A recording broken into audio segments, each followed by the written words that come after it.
Mesdames et messieurs, bienvenue. Vous suivez Face à Face, notre numéro. Nous allons revenir un peu en arrière sur l'état d'urgence. Vous le savez très bien, 15 jours ont été ajoutés.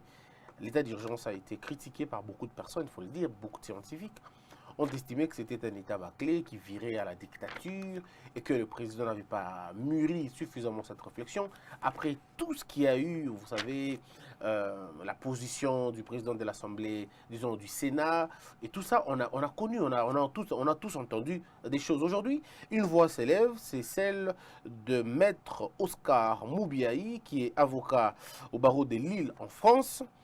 Avec lui, on va essayer un peu de discuter sur cette question, parce qu'il s'oppose à toutes les voix qui se sont opposées à l'état d'urgence. Parlons-en avec lui tout de suite. Monsieur Moubiaï Oscar, maître, bonjour. Bonjour, monsieur le journaliste. Comment allez-vous? Vous allez très bien? On fait un effort d'aller très bien, bien que c'est difficile pendant ce temps de confinement. Le confinement, il ne respecterait pas les règles de l'état d'urgence, selon certaines personnes. Qu'est-ce que vous en pensez?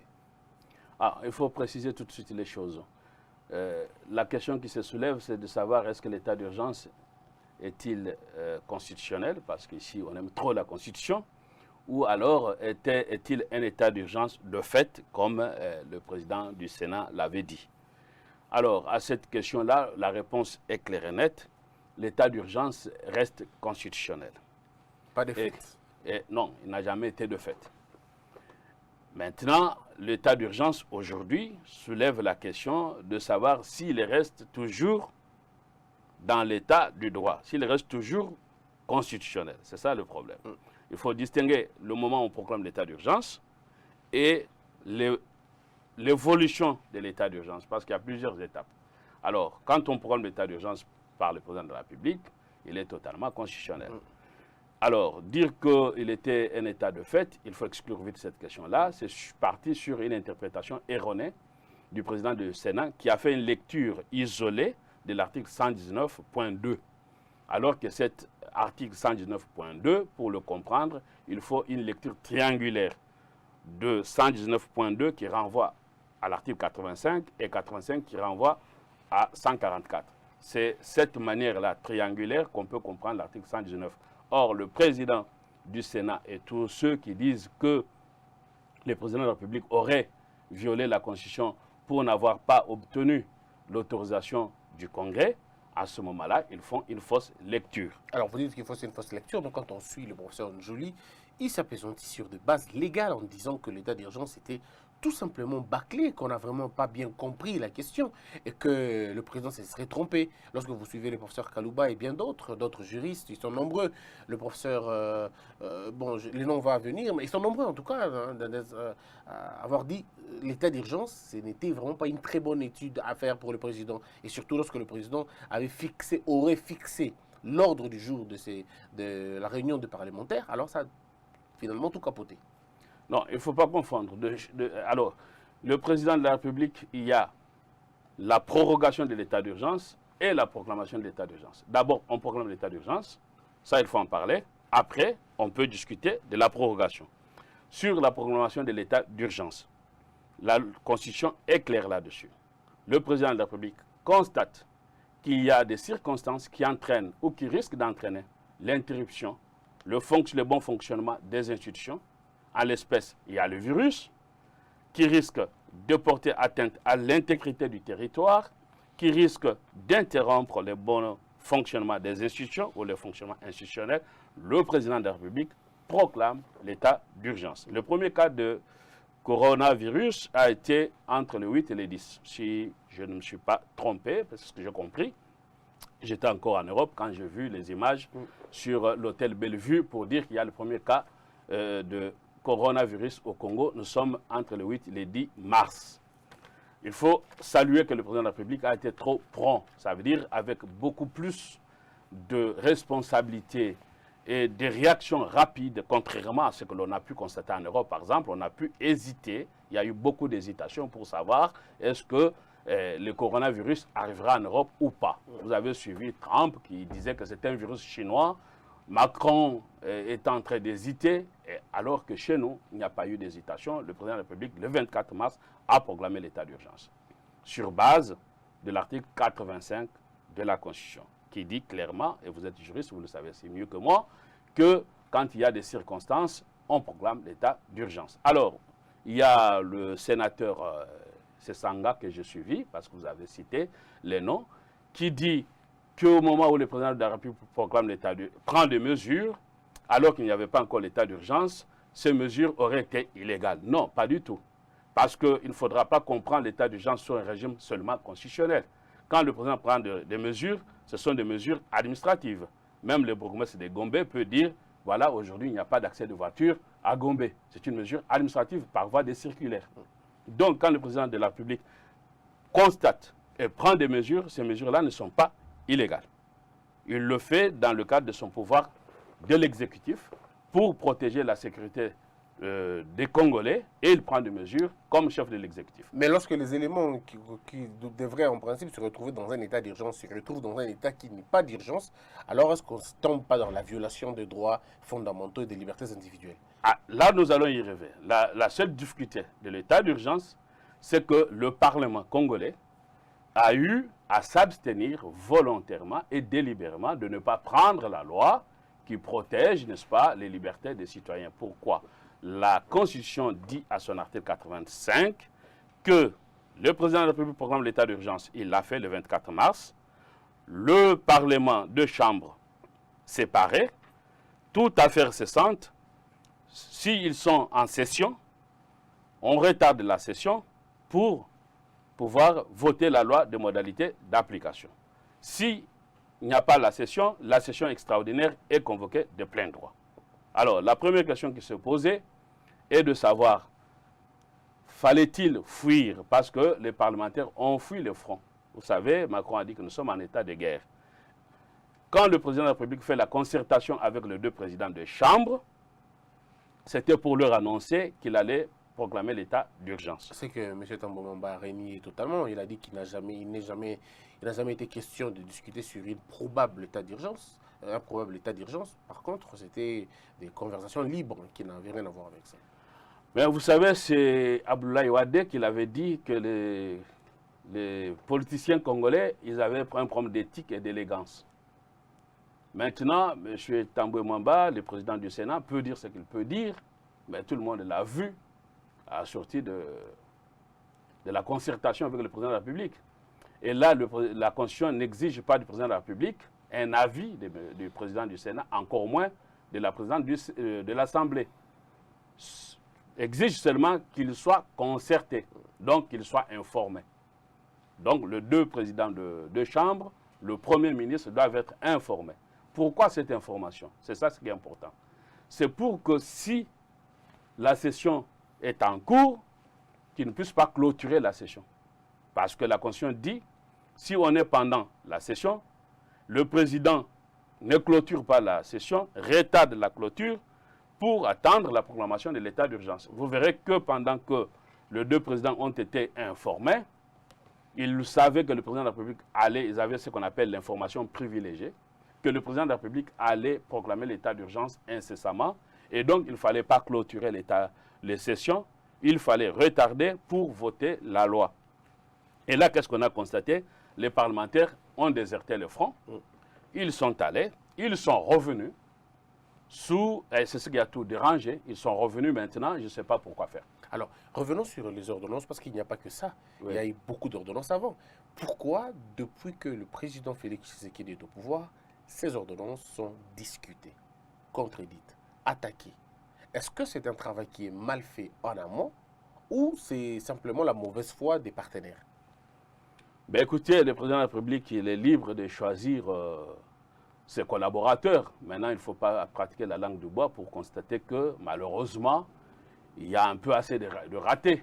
Donc, ce qui soulèverait tout naturellement et facilement un problème de compétences. Quand vous prenez l'ordonnance de l'état d'urgence, elle reste constitutionnelle. Maintenant, en revanche, quand vous demandez au président de la République de proroger cette ordonnance de l'état d'urgence en dehors des mécanismes constitutionnels, là, il y a un souci. C'est là où il y a un problème. Alors, c'est au niveau de la prorogation qu'il y a un souci.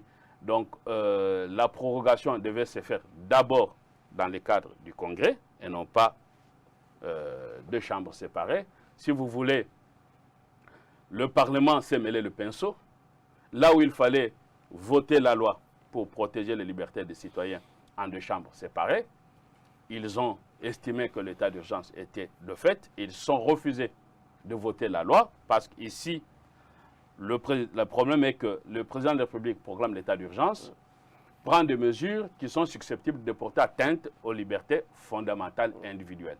Comme on ne peut pas porter atteinte aux libertés fondamentales et individuelles sans loi, c'est pour cela que le président de la République proclame l'ordonnance de l'état d'urgence, prend des mesures et le Parlement maintenant vote la loi de modalités d'application parce que pendant l'état d'urgence, il y a ce qu'on appelle la législation déléguée, ça veut dire le pouvoir législatif est délégué entre les mains du président de la République qui concentre pendant ce temps d'urgence tous les pouvoirs exécutifs et législatifs. Mais il ne faudra pas que ce pouvoir-là, comme tout pouvoir, on peut en abuser ou corrompre. C'est pour cela qu'il y a deux filtres. Le premier filtre, vous avez le contrôle de ces mesures par la Constitution. Et deuxièmement, le deuxième filtre, vous avez la loi des modalités d'application. La difficulté de l'état d'urgence, c'est que le Parlement n'a pas joué son rôle. Et là, on n'en parle pas trop parce qu'il y a eu cette abstention coupable du Parlement de n'avoir pas voté la loi. Est-ce qu'il n'y a pas un problème de la compréhension de nos lois? Est-ce que le législateur congolais n'avait-il pas piégé le Congo ou les Congolais avec une constitution qui aurait elle-même beaucoup de problèmes, beaucoup de coquilles? Non, vous savez, la difficulté de notre pays, c'est que la constitution ne peut pas, on va dire, tout prévoir. C'est un livre de principes. C'est un livre de principes, très bien, comme vous le dites. Mais maintenant, il y a l'équation personnelle des hommes et des femmes qui sont intelligents, qui peuvent adapter. Parce que quand on a écrit un texte, il est dynamique alors que la société est évolutive. Le texte est plutôt statique alors que la société est dynamique. Oui. Alors, il faut adapter les textes aux réalités sociétales. Quand on écrit l'état d'urgence, on ne pense pas qu'on aura une crise sanitaire, mais on prévoit les principes de comment on va se comporter. Alors, je vous donne un exemple simple. Quand vous prenez la Constitution américaine, la meilleure, la mieux élaborée, qui date de longtemps, des siècles maintenant, elle n'est pas tout le temps révisée. À ce rythme-là, au Congo, on risque de commencer à réviser à tout bout de champ la Constitution. Vous prenez les conflits qu'il y a eu entre les États fédérés et l'État fédéral par rapport à la suprématie de la Cour suprême. Est-ce que la Cour suprême est au-dessus des autres juridictions des États fédérés? Il y avait la conjonction « et » dans la Constitution. Donc on a pu comprendre qu'à ce moment-là, les États fédérés, vous avez eu la célèbre décision de contrôle par voie d'exception avec Madison et Marbury, vous connaissez bien sur ce contrôle-là. Donc, le contrôle de la constitutionnalité par voie d'exception, même par des juridictions inférieures. À un moment donné, des juridictions comme les juridictions de Bandundu, Bas-Congo, pouvaient dire ben, nous sommes sur le même pied d'égalité que la Cour suprême. Parce que la Constitution n'aimait pas la Cour suprême au-dessus par la conjonction et ça veut dire que c'est de manière horizontale qu'il fallait lire. Mais finalement, vous avez compris que la Cour suprême américaine aujourd'hui a été interprétée comme au-dessus de toutes les juridictions, alors que la Constitution ne le dit pas. Quand vous prenez maintenant notre article fameux, article 119.2, il faut avouer qu'il y a une erreur rédactionnelle. Parce que l'article 119.2 dit les points pour lesquels le Congrès doit se réunir sont les suivants. 2 points. Il y en a 4. On arrive au point 2. Autorisation de proclamation de l'état d'urgence.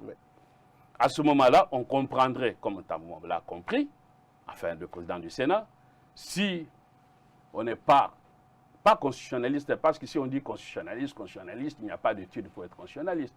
Bon, c'est cette spécialité qu'on s'accorde. Je ne sais pas la fac où on fait la spécialité droit constitutionnel. En tout cas, je n'en connais pas. Je suis publiciste. Si, mais il y a des publicistes, exactement. Ah bah, on est publiciste, on est publiciste. Oui. Voilà. Mais dire constitutionnaliste, comme on le dit ici, vous avez fait les droits, vous savez que... Il y a des professeurs de droit, il y a des professeurs de droit constitutionnel. Le professeur Jacques Njoli est constitutionnaliste, il se le dit. Le professeur Mbata, le professeur Bouchab, ils sont nombreux, tout un tas de professeurs qui se réclament constitutionnalistes. Écoutez, pour ceux qui viennent de l'Europe, je viens de l'Europe, j'ai fait Paris 5. Je suis publiciste. Les gens que vous me citez n'ont pas fait la faculté que vous dites. Ça, il faut qu'on se dise aussi la vérité. Parce que si vous avez des gens qui disent j'ai fait Sorbonne, j'ai fait ceci, bon, à bon mentir qui vient de loin, vous pouvez taper sur Internet. Hein. Ils peuvent vous dire quelle fac ils ont fait. Moi, je vous indique que j'ai fait Paris 5, vous pouvez le vérifier. Il y en a qui ont fait Paris 13, il y en a qui ont été dans... Bon, écoutez, on ne va pas faire le débat des facs. Bon, ok. Il y en a qui ont été à Var, on croirait que tout Congolais qui vient de l'Europe aurait fait Sorbonne. Ouais. Et on croirait que Sorbonne, c'est la meilleure université. Non, pas du tout. D'ailleurs, Sorbonne, Paris 1, ce n'est pas la fac de droit. C'est Paris 2 qui est la fac de droit. Et quand on dit Sorbonne, c'est beaucoup plus par rapport à l'histoire politique de la France. Ben, ok, ça c'est un débat académique. Ce qu'il faut comprendre est que la question essentielle que vous avez posée, c'est de savoir qu'il peut y avoir une erreur rédactionnelle. Oui. Parce qu'on parle de prolongation à l'article 119. Et si on n'est pas, on va dire, un publiciste pour avoir une lecture transversale des textes, on pourra maintenant faire une lecture littérale. Et en faisant la lecture littérale, on peut se tromper comme le président du Sénat s'est trompé. Quand on dit autorisation du Congrès, ce n'est pas une autorisation préalable pour proclamer l'état d'urgence. C'est une erreur rédactionnelle de l'article 119 qui est écartée très rapidement par l'article 85 qui ne parle plus de l'autorisation préalable, parle de la concertation. Alors que là où les constitutions ont voulu parler de l'autorisation préalable, vous comparez l'article 85 avec son frère jumeau, l'article 86, qui, lui, pour la déclaration de guerre, dit clairement qu'il faut une autorisation préalable. Alors que pour l'état d'urgence, il faut une concertation. Alors, à partir de là, vous comprendrez que l'autorisation dont on parle à l'article 119, vous allez le retrouver à l'article 144 in fine pour la prorogation.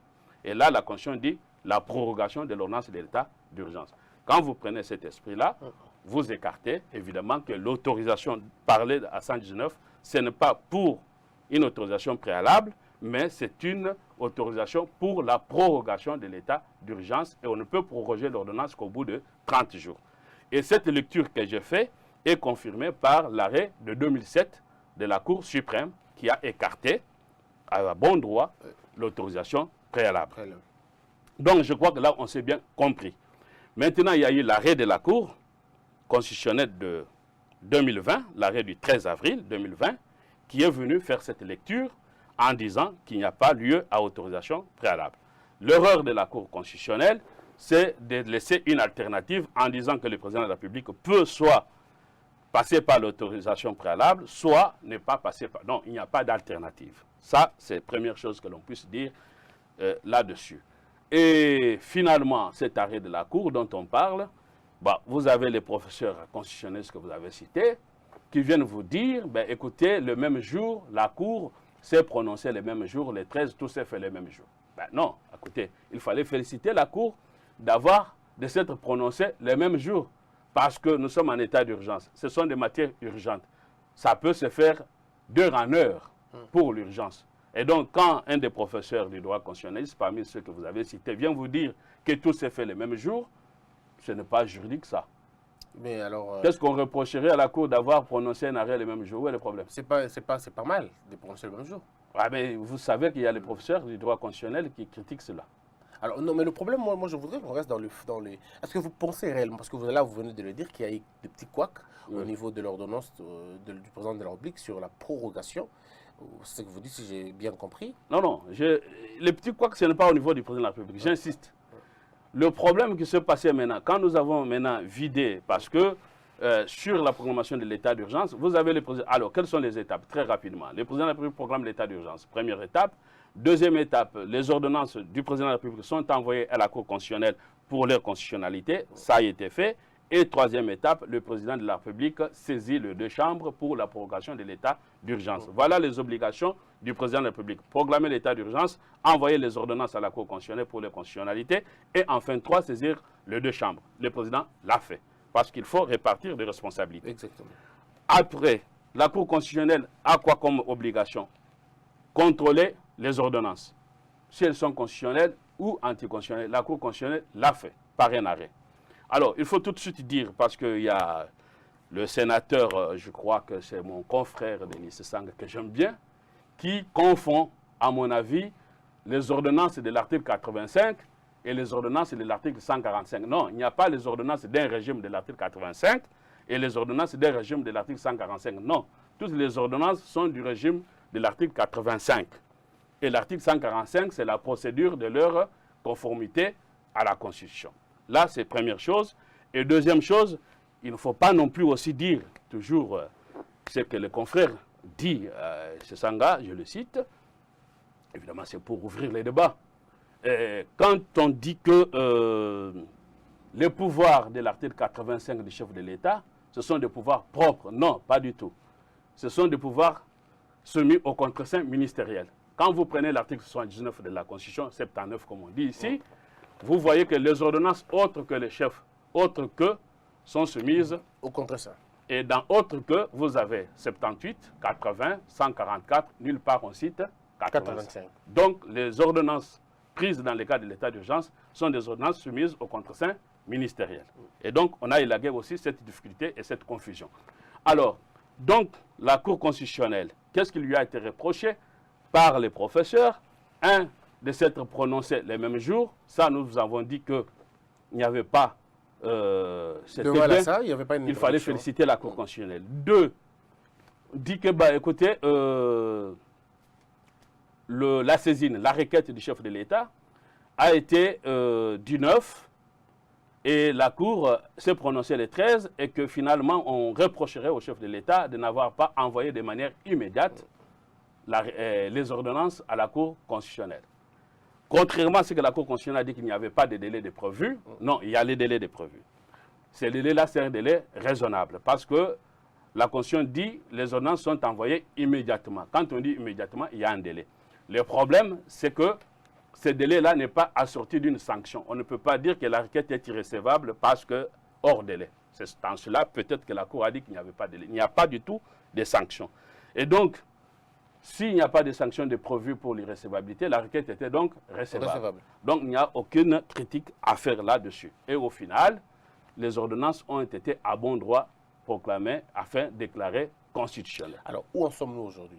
Alors, où nous en sommes aujourd'hui? Alors, c'est là où je vais revenir maintenant. Aujourd'hui, nous en sommes au point où le Parlement congolais s'est refusé volontairement de jouer son rôle. J'ai démontré le rôle du président de la République comme institution intervenant parce que nous sommes dans la collaboration des institutionnels. Le président a fait sa part, la Cour constitutionnelle a fait sa part, le Parlement n'a pas joué son rôle, a refusé de voter la loi pour protéger les Congolais. C'est comme ça maintenant que les ordonnances que nous avons aujourd'hui ne reposent pas sur une loi et portent atteinte aux libertés des citoyens. Et là, il y a un problème réel qu'il faut corriger. Sinon, tout ce que l'on fait maintenant, c'est du forçage. Parce qu'on ne peut pas. Alors, j'étais moi-même interpellé par 2 fois.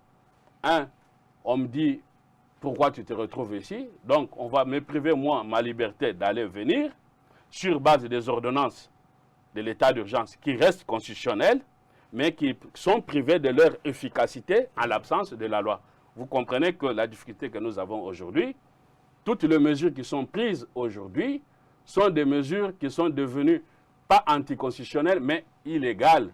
Et on peut maintenant soulever l'exception de leur anticonstitutionnalité parce que l'article 61 de la Constitution dit, même en l'état d'urgence, on ne peut pas prendre des mesures qui portent atteinte aux principes fondamentaux. Entre autres, la liberté, les libertés individuelles. Voilà.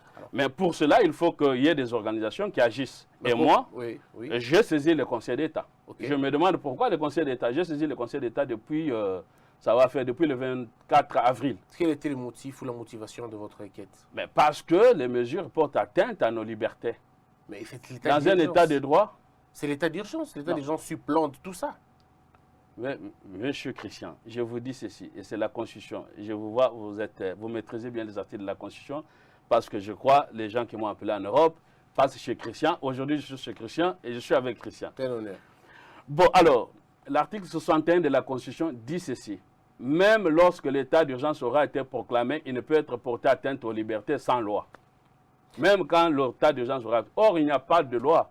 C'est ça le problème.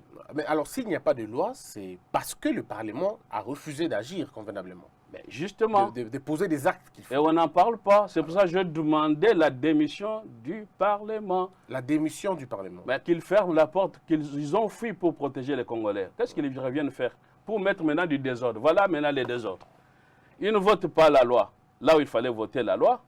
Et là où il fallait proroger en congrès, ils passent par la loi. Pourtant, la prorogation n'a pas besoin d'une loi. Non, la prorogation n'a pas besoin. Là où il fallait prendre la loi, Ils n'ont pas fait. Et là où il ne fallait pas prendre la loi, ils ont pris la loi. Alors, donc ils ont pris l'autoroute en contresens. En contresens. Alors, mais on veut savoir, la sanction, ce sera laquelle?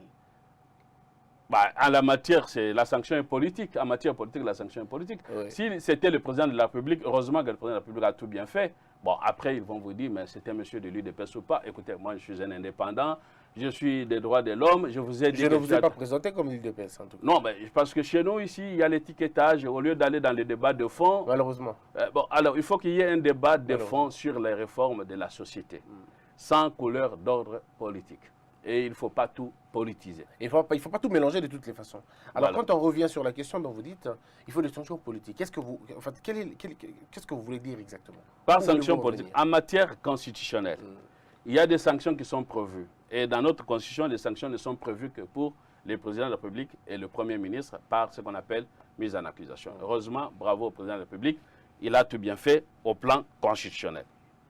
Mais quand vous prenez maintenant le Parlement, si le président du Sénat, comme la présidente de l'Assemblée, viole intentionnellement la Constitution, comme ils l'ont fait, parce qu'ils ont violé intentionnellement la Constitution, en refusant de convoquer, le président du Sénat et la présidente de l'Assemblée nationale ont violé intentionnellement la Constitution. Oui, bien sûr.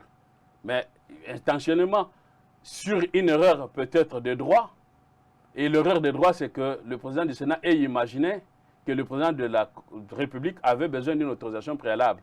Mais l'erreur du droit ne justifie pas, parce que nul ne peut pas, à ce niveau-là, violer la Constitution pour venir invoquer qu'il s'était trompé sur la lecture constitutionnelle. Alors, qu'est-ce qui va arriver? Ce qui arrive, c'est que déjà que le peuple se mette debout, moi je ne soulève pas la population, mais on constate seulement que les députés sont là pour voter des lois protégeant les Congolais. Or, ils n'ont pas voté la loi. Et vous avez dans la cité les gens qu'on amène dans des gardes à vue, vous avez des gens qui payent les 500 francs. Ouais, les 5 000 francs. Les 5 000 francs. Il y a une tracasserie policière dans la cité. Sans aucune loi, rien du tout. Rien. Je reçois beaucoup de gens. Il y avait même l'ancien candidat aux élections présidentielles qui s'est plaint là-dessus. Oui, avec mon confrère qui a été arrêté. Voilà. Moi-même, j'ai vu le général Kassongo, j'ai vu le général Kassongo, j'ai vu le major Kassongo de Kanlufungula. Je suis passé par là dans le cadre des droits de l'homme. J'ai trouvé des Congolais et Congolaises entassés comme des bêtes de somme. Ça, c'est inadmissible dans un état de droit. Et là, ça m'a poussé à saisir le Conseil d'État pour, n'est-ce pas, attaquer en illégalité de mesures de l'état d'urgence.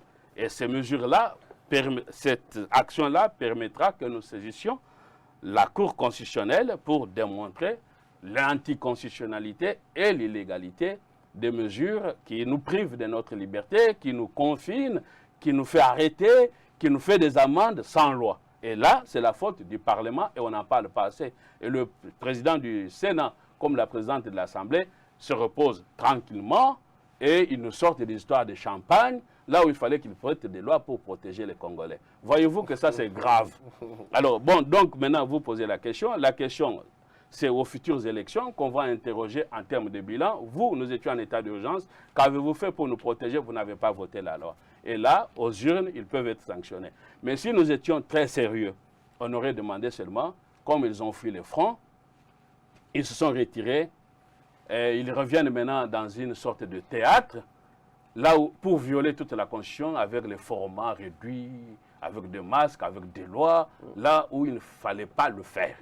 Donc, conséquence normale, s'ils sont sérieux, messieurs les députés, messieurs les sénateurs, vous avez fui le coronavirus, reposez-vous, prenez soin de vous, restez chez vous, vous n'avez pas protégé les Congolais, eh bien, trouvons-nous, allez-y en congé, et on se retrouve après la crise pour se régler les comptes. Alors, avant de terminer cette émission, je voudrais qu'on aborde la question du procès de Vital Kamerhe.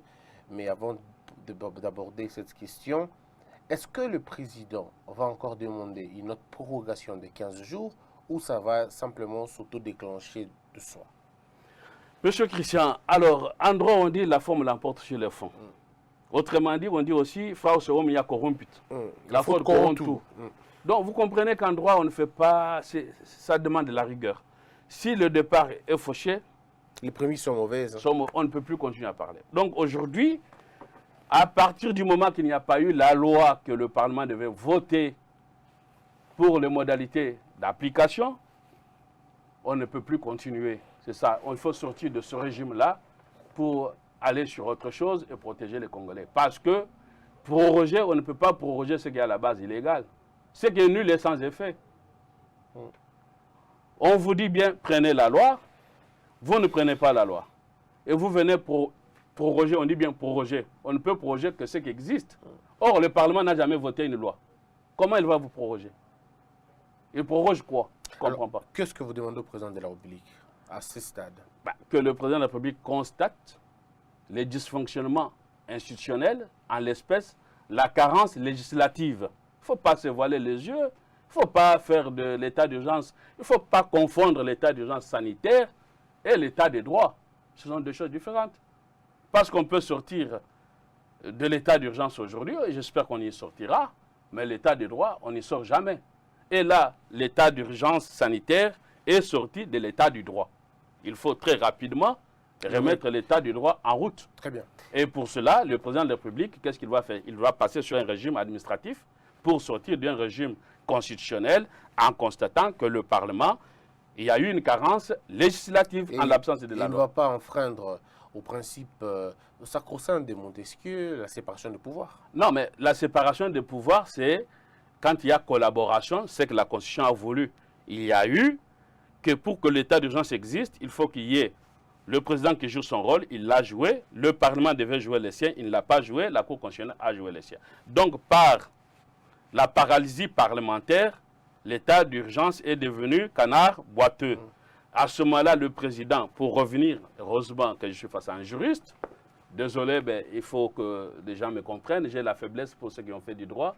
Et quand je trouve un juriste, je suis heureux, surtout quand il maîtrise bien le droit. Merci. Donc, quand vous invoquez Montesquieu, oui, vous avez raison, M. Christian. À ce moment-là, le président de la République sort du régime constitutionnel et rentre dans le régime administratif de l'article 69, constate que le principe de continuité de l'État, il y a paralysie parlementaire et je ne peux pas laisser les Congolais mourir.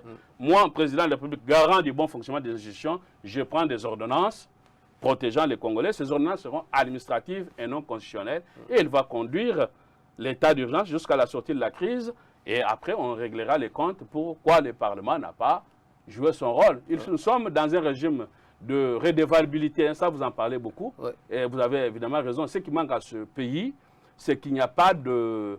On est responsable, on va dire on s'occupe de tout, mais responsable de rien. On est souverain de tout en tout cas. On est souverain, mais sans redevabilité. Donc, nous verrons à la sortie de l'état d'urgence, on pourra revenir sur les débats. Pourquoi maintenant le Parlement n'a pas voté la loi pour... C'est grave ça. Vous êtes là pour représenter les citoyens congolais. Vous ne votez pas des lois et aujourd'hui, on commence à arrêter les Congolais, les amendes sans loi. Dans l'administration, c'est ce qu'on appelle une faute lourde, même, très lourde même. Si c'est trop grave. Sauf comme nous ne sommes pas en administration, et ça va nous permettre d'arriver au procès Caméré parce qu'il y a un peu aussi un souci. De l'administration, parlons-en. Le procès Vital Caméré a fait beaucoup de bruit, il faut le dire. Un directeur de cabinet pour la première fois au parquet, puis présenté devant le juge, mais qui continue à être directeur de cabinet jusqu'à hier. Là encore, il y a un autre problème. Une ordonnance qui va nommer un directeur de cabinet intérimaire. On se pose de vraies questions sur le sujet. Alors là, je voudrais déjà vous situer, pour ne pas prendre tous les deux. Restons sur le procès Caméré. Vital Caméré, on le poursuit. Il est poursuivi pour blanchiment des capitaux, détournement de deniers publics, corruption et bien d'autres. Il y a lui et puis il y a Jamal et consorts. Comment avez-vous fait la lecture d'abord du procès? Les juges, les ministères publics, les partis cités. Comment vous avez fait? Quelle est votre analyse? Ben écoutez, quand j'ai vu ce procès, je me suis dit, ben, Vital Kamerhe est sauvé. Ah, comment ça sauver? Là où tout le monde le voit cuit. Ben, parce que Monsieur le Président, qui avait la police des débats, a tué le procès dans l'œuf. Alors, je vais être clair. Parce que pour moi, comme avocat, il n'y a plus procès. Le procès, c'est fini là le même jour. Comment ça? Ben, que dit la loi? Vous prenez l'article 74 de la Code de procédure pénale. Oui. Le prévenu Kamerhe a été présenté devant le juge.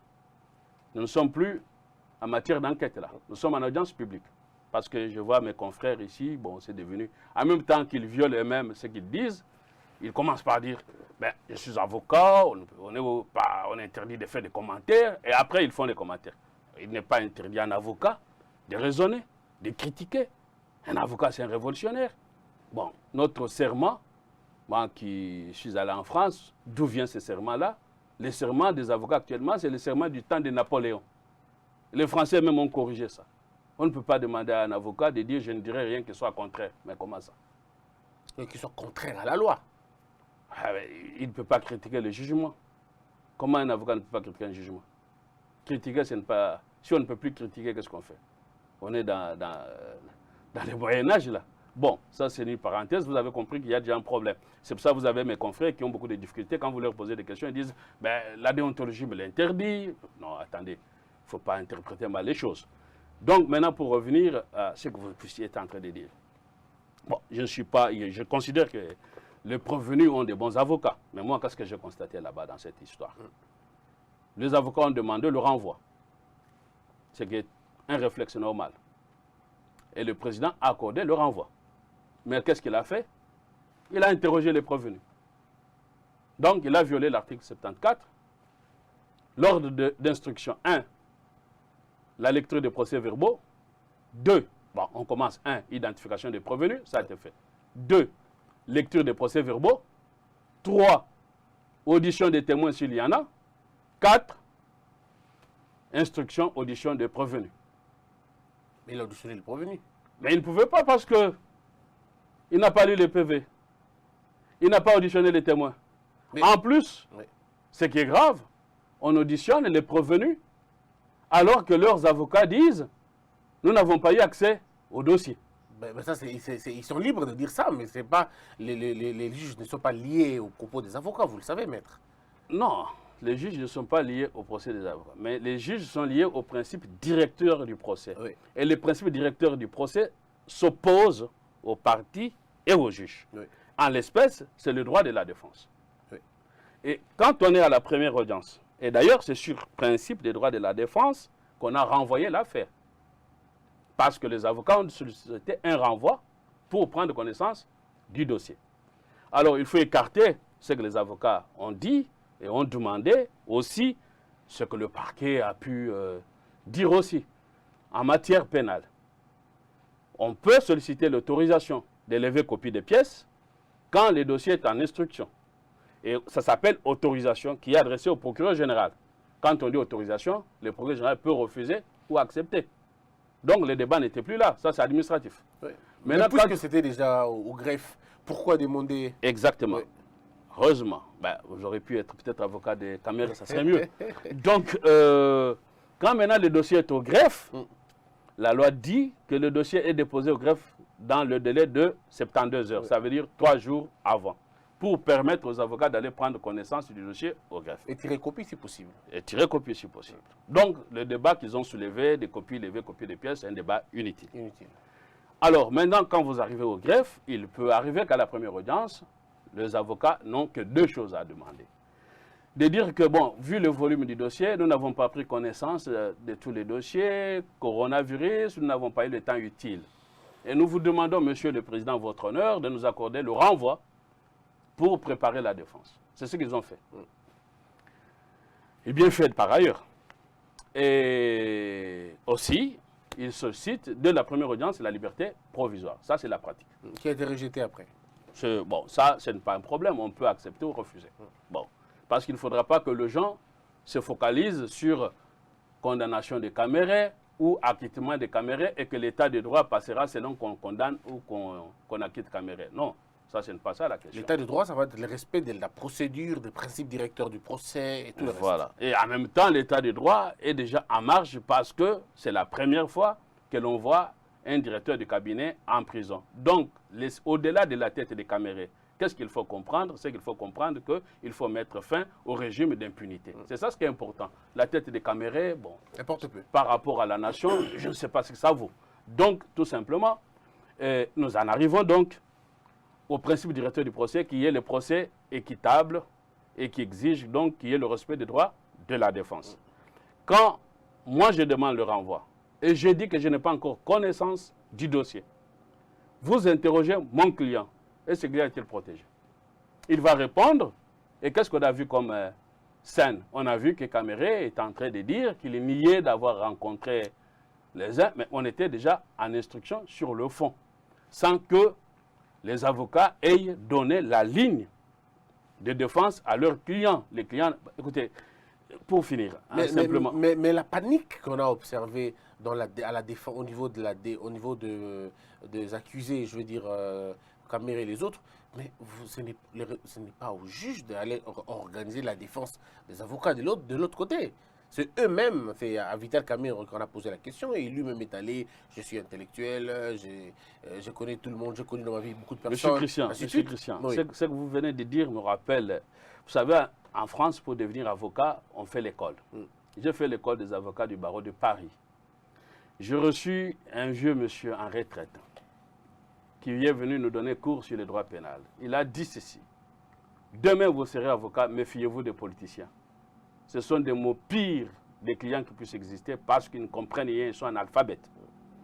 Et pour lui, l'unique, je ne vais pas faire l'apologie d'Alain Juppé, l'unique politicien qu'il avait connu intelligent, c'était Alain Juppé. Un peu intelligent, avait-il dit.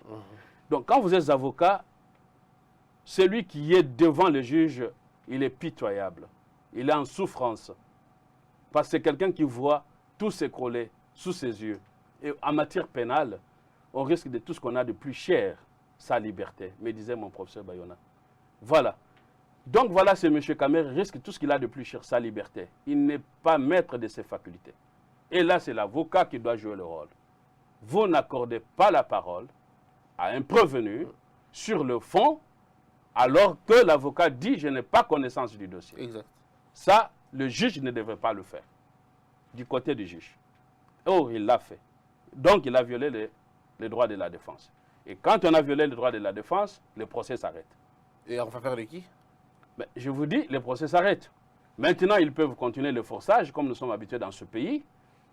Bon, je crains qu'au décret d'appel, ce problème puisse revenir et qu'on annule la décision, qu'elle soit d'acquittement ou de condamnation, parce que les principes du directeur du procès n'ont pas été respectés. Deux choses. Un, l'ordre d'instruction, qui est impératif, il est absolu.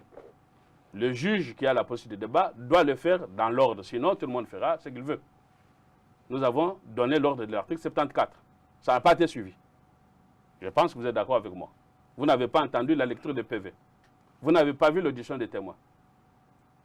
Et enfin, on est passé directement à l'interrogatoire des prévenus. Ça ne se fait pas. Deux, maintenant, du côté des avocats eux-mêmes. Bon, je n'ai pas de critiques à formuler contre mes propres confrères, mais vous me demandez les observations, comme on regarde. Moi, je dis, ils ont fait bien, ils ont demandé qu'on puisse renvoyer l'affaire, et le juge dit, oui, je vais le faire, mais laissez-moi faire une instruction sommaire. Ce sont des petites questions, mais les droits logent dans des détails. La petite question seulement d'un mot écroule le procès, parce qu'aujourd'hui, on a compris que Kamerhe aurait trompé, n'avoir pas connu Djamal. On ne sait pas ce qu'on entend par connaître Djamal ou pas connaître. En droit, chaque mot pèse. C'est un parjure, si jamais on arrive à comprendre qu'il se connaissait avant et qu'il y a eu mensonge. Mais, Monsieur Christian, c'est quoi se connaître en matière pénale? Moi, je connais Christian. Heureusement, vous vous respectez, je ne peux pas imaginer cela. Mais si on me dit, mais vous étiez avec Christian, on nous a vus là. Et puis demain, je suis en Europe, on me dit, mais les Christians là avec qui tu étais, bon, vous savez, comme ici on prend l'argent en millions, vous savez qu'il est en Europe, il a pris la caisse de l'État, il est avec en Europe. Vous vous connaissez ou pas? Si, mais là, c'est dans un même secteur, maître. C'est dans un même secteur. Ils travaillent les uns avec les autres. il bénéficie des marchés alors que M. Vital est superviseur numéro 1 de ces marchés. Vous savez, quand je suis intervenu chez vos collègues, les gens m'ont envoyé beaucoup d'injures, comme si j'étais devenu l'avocat des Camérés. La question que je me suis posée, nous arrivons parfois à défendre les terroristes. La question que je me suis posée, est-ce qu'on peut défendre un terroriste? Est-ce qu'on peut défendre Marc Dutroux, l'ennemi commun de tous les Belges parce qu'il a fait tuer les enfants, qu'il a violés? Est-ce qu'on peut le défendre? Si, on peut le défendre. Bon, très bien. À partir de là, vous comprendrez que nos compatriotes ne doivent pas m'injurier et je ne suis pas avocat de M. Caméré. Vous me demandez la leçon qu'on puisse tirer. Parce que si on n'a pas compris le procès Caméré, si on ne l'a pas bien compris, demain, selon que Caméré est condamné, on va vous dire, ben, ah non, ben, écoutez, on lui a réglé des comptes politiques. S'il est acquitté, on va dire, mais écoutez, la justice n'existe pas. Donc c'est pour cela que votre émission pédagogique permet que les Congolais comprennent comment fonctionne un procès. À partir de là, ils auront un jugement. Si vous n'avez pas de notions, tout le monde n'est pas juriste. C'est pour ça que nous faisons un langage plus simple. Et c'est pour cela vraiment votre émission, encore une fois, j'en aurais fini de vos éloges. Merci. Ce sont des émissions pédagogiques qui permettent que, dans un état de droit, les citoyens doivent être éduqués. C'est pour cela, les journalistes, vous éduquez la masse. Alors, vous parlez... Oui, allez-y. Donc, je suis en train de dire qu'aujourd'hui, il y a les principes qui guident un procès. Ces principes-là, ça s'appelle les principes directeurs. Et ces principes-là, dans le procès Caméré, ont été violés. Qui a violé ça? C'est le juge. OK? Parce que le juge n'a pas respecté dans sa police de débat. Il est maître de la police du débat. Mais il ne peut pas conduire les débats en dehors de la procédure pénale. Et l'article 74 donne l'ordre dans lequel le juge doit être tenu. 1. Identification des prévenus, on l'a fait. 2. Lecture des PV, des procès-verbaux. Ça a été fait parce que vous étiez en train de me répondre. Si, j'ai l'impression que ça a été fait parce que on a lu les... Je ne sais pas si les ministères publics avaient lu les trucs. J'ai beaucoup d'hésitation sur la question. 3. Audition des témoins. Mais est-ce qu'il y en avait des témoins? Mais, il y avait des témoins. Mais est-ce qu'il y avait des témoins? Mais est-ce qu'on a posé la question? Mais alors ça, c'était l'appréciation du juge, maître. Ben, ok. 3. Donc, l'appréciation du juge. Les juges apprécient selon l'ordre. Vous comprenez, cet ordre-là n'a pas été suivi. Soit c'est discutable. On peut considérer que le juge, il est souverain, oui. Il a la police de débat. Oui. D'accord. Mais parce qu'on joue au fond aussi. Il y a des moments où le juge peut dire, bon, on joue au fond, on va aller directement au fond. Il y a des moments où le juge peut le dire. Non, ce qu'on joue au fond, ce sont des exceptions. Oui. Mais là, ce n'était pas des exceptions. Ça, c'est l'ordre. Comme on dit, pour arriver chez Christian Bossembe, il faut passer par tel endroit. Tu vois les vigiles en bas, tu les salues, tu laves les mains. Ça, c'est l'ordre prévu. Maintenant, on ne peut pas venir imposer un autre ordre, sinon ça sera de l'arbitraire. Moi, je vous donne seulement l'ordre de l'article 74. Maintenant, vous regardez, maintenant les citoyens congolais peuvent aller dans l'article 74 Code de procédure pénale, ils ont vu le procès, s'interroger, 1, est-ce qu'on a identifié les prévenus? Oui. 2, est-ce qu'on a lu les procès-verbaux? C'est encore à la télé. 3, est-ce qu'il y a eu audition des témoins? 4, maintenant, on pouvait passer sur interrogation des prévenus. Maintenant, c'est là, l'article 74, qu'on peut le mettre de côté.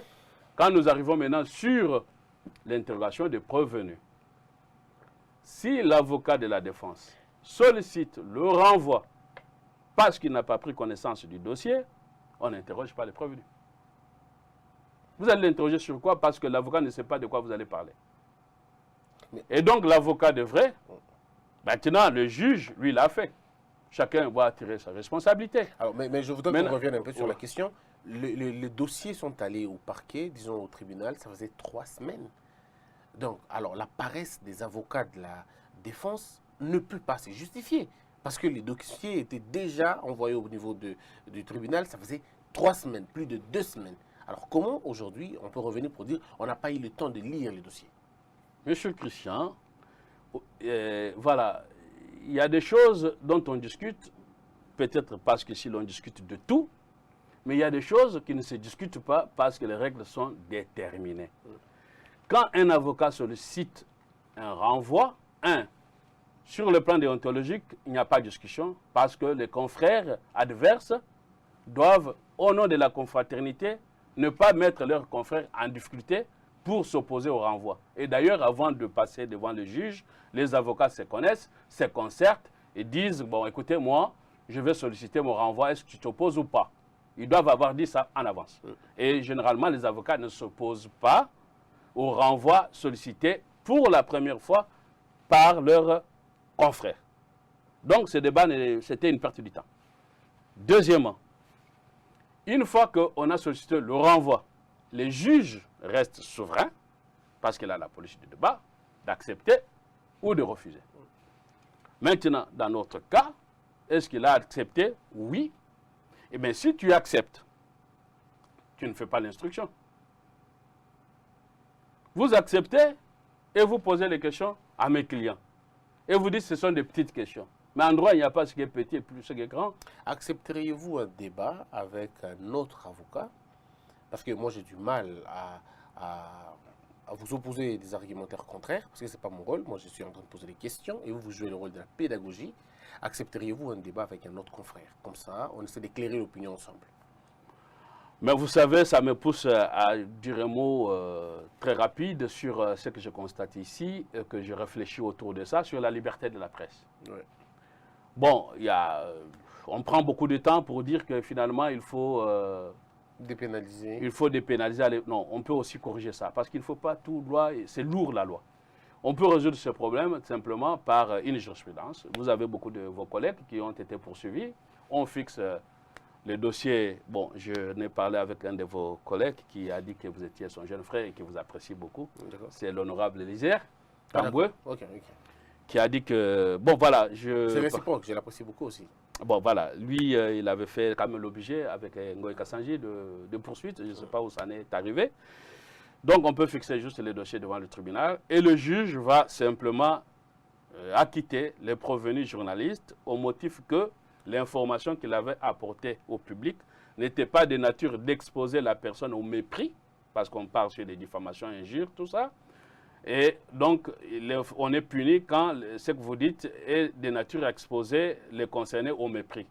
On peut maintenant opposer pour dire, mais la finalité de mon information, ce n'était pas pour exposer au mépris, mais c'était pour apporter une information utile à la société. Et cette jurisprudence Bossembe, fera que on va voir si l'information était utile ou pas. Si l'information est utile, il n'y a pas infraction, on n'a pas besoin de loi pour ça. Donc, voilà un peu pour répondre à votre question d'utilité de l'information à l'opinion. Donc, avec bonheur, j'accepterai, n'est-ce pas, du choc des idées, j'ai eu la lumière, c'est le but. On n'est pas là pour dire qui a raison, qui a tort.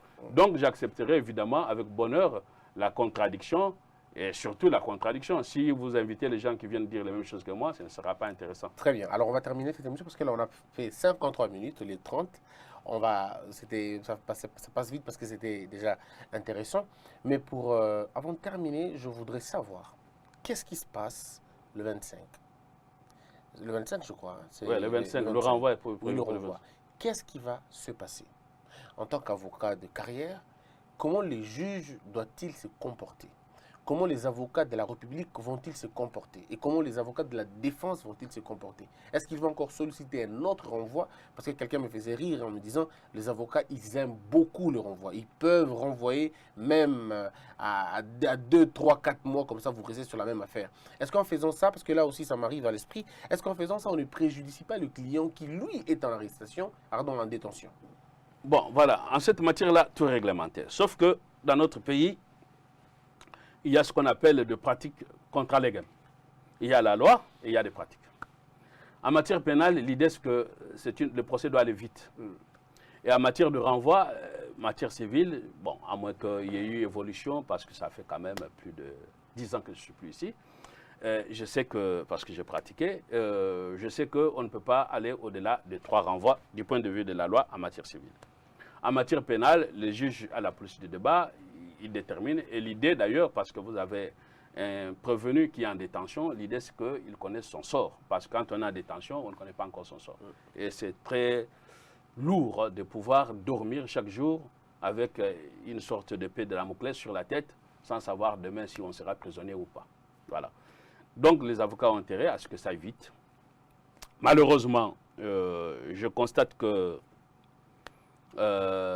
bon, pour votre question sur la demande de liberté provisoire, la loi exige que dès la première audience, qu'il y ait cette demande-là. Ça a été fait, malheureusement. Ça a été fait, ça a été rejeté. Est-ce que les avocats, bon, peuvent aller en appel contre ça? Mais je trouve que ça serait pas, c'est contre-productif.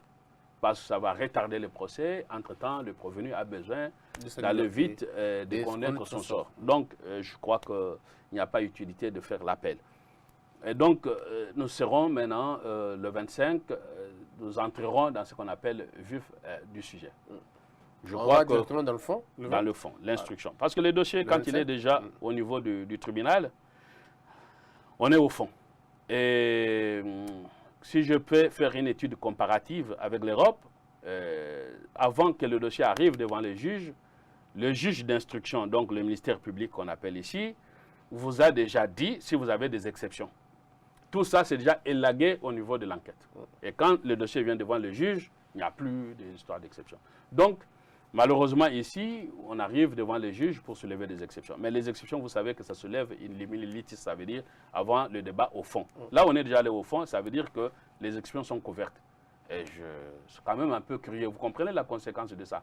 Donc, quand on a interrogé les prévenus sur les faits, ça veut dire qu'on est entré au fond. Si les avocats avaient des exceptions, par exemple, s'il n'y avait pas eu respect de procédure et qu'il faut annuler la procédure, parce que l'annulation des procédures entraîne la liberté de M. Caméré. Mais là, ces exceptions sont couvertes parce qu'on est allé au fond, parce que les exceptions doivent se soulever avant d'aller au fond. Je ne sais pas pourquoi ils n'ont pas vu ça, des choses comme ça. Bon, non, ce n'est pas les avocats. Moi, je ne suis pas en train de critiquer mes confrères, je ne peux pas me le permettre. Mais je me dis pourquoi le procès n'a pas été dans les règles de l'art. C'est ce que je suis en train de dire. Alors, vous comprenez maintenant, aujourd'hui, c'est pour répondre à votre question, maintenant, là, il n'y a plus d'exception, parce que, bon, voilà, c'est fini, on est au fond. Donc, le 25, il n'y aura plus de renvoi, parce que on a laissé 2 semaines, c'est suffisant pour lire le dossier. Est-ce que c'est possible que le 25, il y ait condamnation ou acquittement? Ben, oui, c'est le but du droit du procès pénal. Le procès pénal, nous, on fait des procès en Europe jusqu'à 24 heures. Hein, parce qu'on vous a amené un terroriste, on vous a amené quelqu'un, dimanche, ce n'est pas possible. Voilà, les délais sont à respecter, vous restez jusqu'à 1h du matin. Donc, c'est possible que le 25, qu'on en finisse. L'idée du procès, c'est qu'on vide tout le même jour. Si on ne peut pas vider, le lendemain, vous continuez. Il n'y a pas de renvoi à 2-3 semaines comme ça. Bon, maintenant, moi, je ne viens pas prêcher aux gens ici de faire comme en Europe. Ils en ont des moyens. Mais ici, nous pouvons aussi nous doter de moyens. Donc, le 25, par rapport à votre question, c'est que le 25, normalement, il faut vider le procès.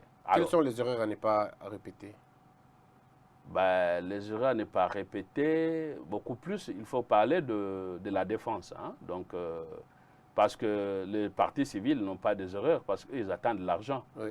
Les intérêts de la République. Les intérêts de la République.